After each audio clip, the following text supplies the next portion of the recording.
Ուսամարտերը հավանաբար այսօր չէր լինի անկախ։ Հետո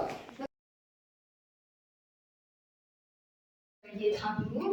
նրա կորստից հետո Երևանի հարձակման սպառնալիքը մի քանի անգամ ավելանում էր եւ այստեղ ունենք Կարսի անկումը, ինչ կլիներ, եթե ընկներ Կարսը։ Կարսի անկումը կնշանակեր սպառնալիք Երևանի համար, քանի որ Կարսը համարվում է կարևոր պաշտպանական ամբիցիոն դարպաս մեր հայրենիքի Երևանի համար։ Այսքանն էլ հասկանանք այդ տարածքները թե ինչու էին մենք պայքարում, որպեսզի այս տարածքները չտրվեր ուրեմն Թուրքիայի։ Մեկն ու սրբազան շեմը, որտեղ մահվան դատավը չրինակադրվեց կյանքի իրավունք, իսկ հուսալքությանը անսասան տակ։ Սարդարապատը, Բաշավարանը և Վարաքիլիսը ոչ միայն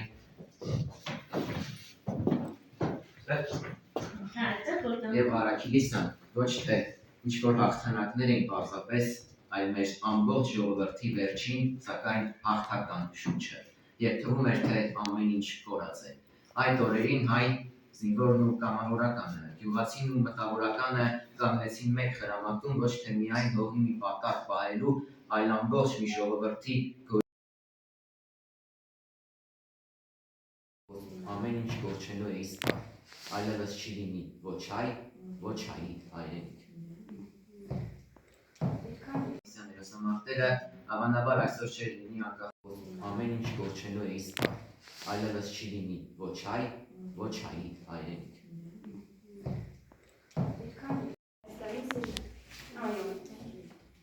Հետո հայ զինվորները կռվեն եւ պայքարեն փրկեն իրենց հայրենիքը, իրենց պատիվը, իրենց ընտանիքների պատիվը։ Կաթոլիկոսի աչը համբուրելով նրանք օգնություն էին ստանում, բայց այս անգամ նրանք հոգեորականներ էին եղել ռազմաճակատ եւ խնդրում, որ պայքարեն եւ հաջողության հասնեն։ Այսքան մայիսյան ներկայանա Գնացեք ընդ գործադիր օրենսդի դատական մարմինները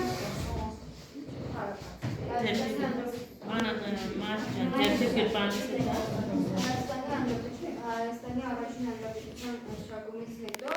իշխանության մարմինները ստեղծվեցին իշխանության մարմիններ եւ բաժանվեցին 3 ճյուղերի՝ գործադիր, օրենսդիր եւ դատական։ Գործադիր մարմինը պատկանում էր նախարարների խմբին, օրենսդիր մարմինը գործադիր իշխանությունը կառավարությունը, ով գլխավորում էր վարչապետը, Հովհաննես Քաջարյանին, նրա գործունեության ընթացքում նաև ղեկավարել է Արամ Մանուկյանը, մինչև նա Թիֆլիսից ժամանել է Երևան, օրենսդիր մարմինը իրականացնում էր խորհրդարանը, ով ինչ կասի, խմբի մյուս անդամներ մասնակցել։ Նաև ընտրության կարող են մասնակցել 20 տարին լրացած անձիկ և քանի որ էդի Հայաստանի առաջին ընտրություններն են, դրանով փոխում են օրենքները և նոր օրենքներ են մտցնում Հայաստանի։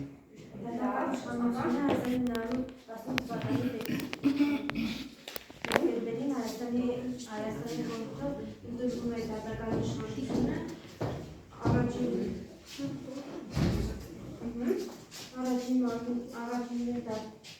Դատական համակարգը կազմված է մի քանի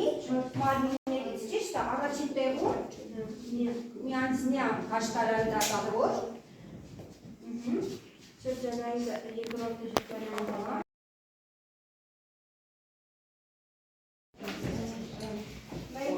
ներկայացնում ենք Հայաստանի առաջին հանրապետության խորհրդանիշները, նրանք կարծեմ 3-ն էին, դրոշը, օրհներգը եւ զինանշանը։ Շարունակենք։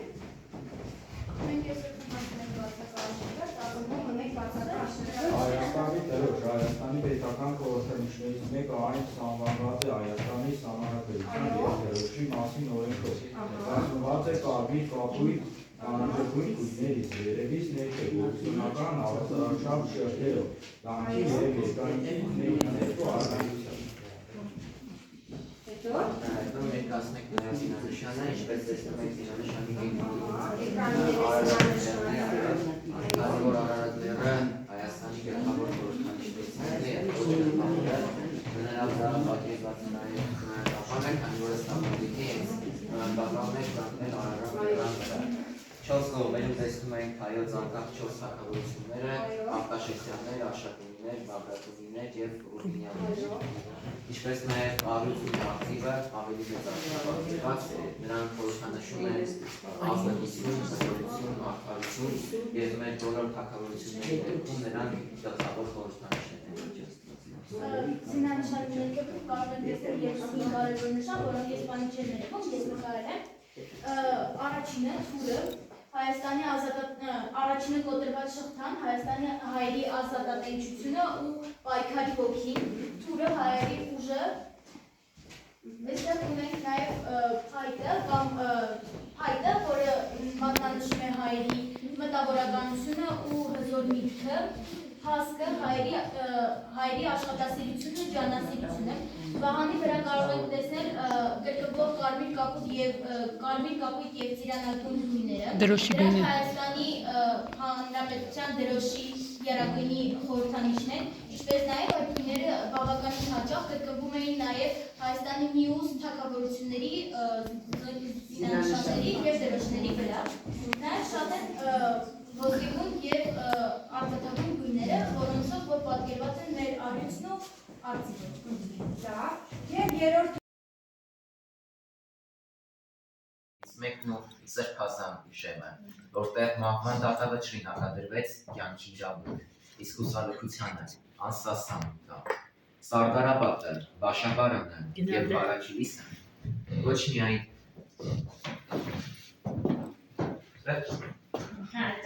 և Բարաքիլիսը ոչ թե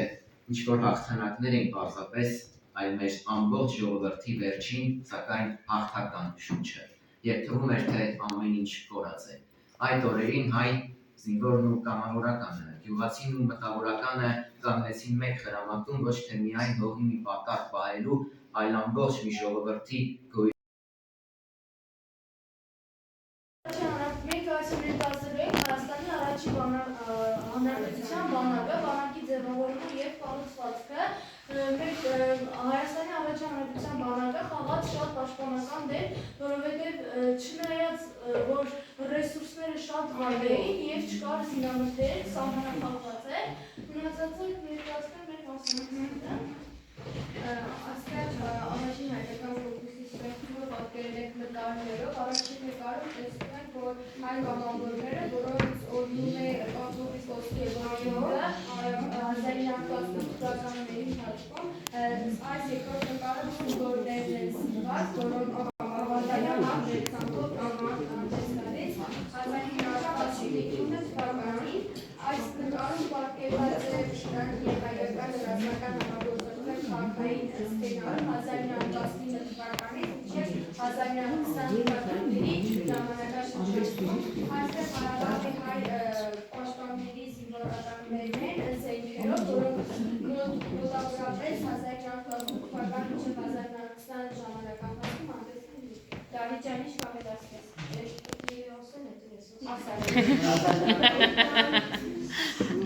ասել։ թվականի մարտի 1-ին Կովկասյան ռազմաճակատի գլխավոր հրամանատար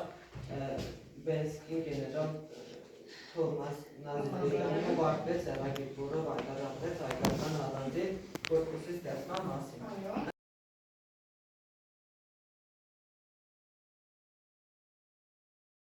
Եթադիմում նրա կորստից հետո Երևանի հարձակման սպառնալիքը մի քանի անգամ ավելանում էր, և այստեղ ունենք Կարսի անկումը, ինչ կլիներ, եթե ընկներ Կարսը։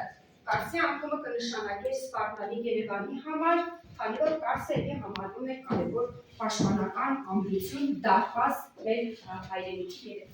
Երևանի համար։ Այսքանն էլ հասկանանք այդ տարածքները, թե ինչու էին մենք պայքարում, որպեսզի այս տարածքները չտրվեր ուրեմն Թուրքիայի։